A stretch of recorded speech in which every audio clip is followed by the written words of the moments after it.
Bonjour à tous, aujourd'hui je vais vous faire une critique de film et pas n'importe laquelle. Je vais faire la critique du film Intouchable. Intouchable, c'est un film d'Éric Toledano et d'Olivier Nakache qui est sorti en novembre 2011 et qui dure à peu près 1h50.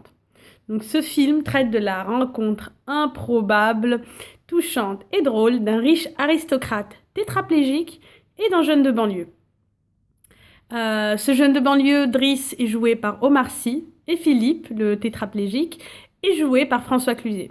Il y a aussi la gouvernante, Yvonne, jouée par Anne Leny, et Magali, la secrétaire, jouée par Audrey Fleurot. Donc, Driss se rend dans un quartier de résidence pour un entretien. Et le but, c'est de signer un papier pour continuer à recevoir des aides sociales. Est-ce que c'est une défaite d'avance de sa part ou est-ce qu'il est paresseux? On ne sait pas trop.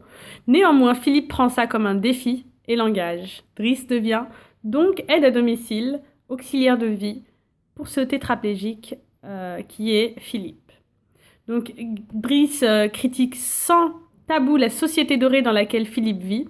Et Philippe non plus ne se gêne pas pour critiquer et rappeler les règles de savoir-vivre à Driss. Ces deux personnalités opposées mais à la fois semblables, simples et complexes, arrivent à se comprendre et même finissent par s'aimer. Une vraie amitié, oui oui, une vraie amitié. Du coup, on se rend compte que les deux personnages sont handicapés, l'un physiquement et l'autre socialement. Alors que l'un a la tête, l'autre a les bras. Et du coup, ça me rappelle une scène, pas de bras, pas de chocolat, qui peut être une scène assez choquante, mais qui est tournée très très bien et qui devient du coup marrante et qu'on reprend beaucoup, parfois même par des humoristes. Donc ce qui est bien, c'est que Driss ne dramatise jamais la situation et comme lui ayant vécu une situation difficile, il se permet d'en rire, disons. Il rit de l'handicap de son ami. Donc Intouchable, pour mon avis à moi, il fait partie d'un des rares films très touchants et qui réchauffe les cœurs et comment dire, un peu utopiste. Il possède une dimension humaine très forte. On parle d'un handicapé, mais qui est à la fois très riche.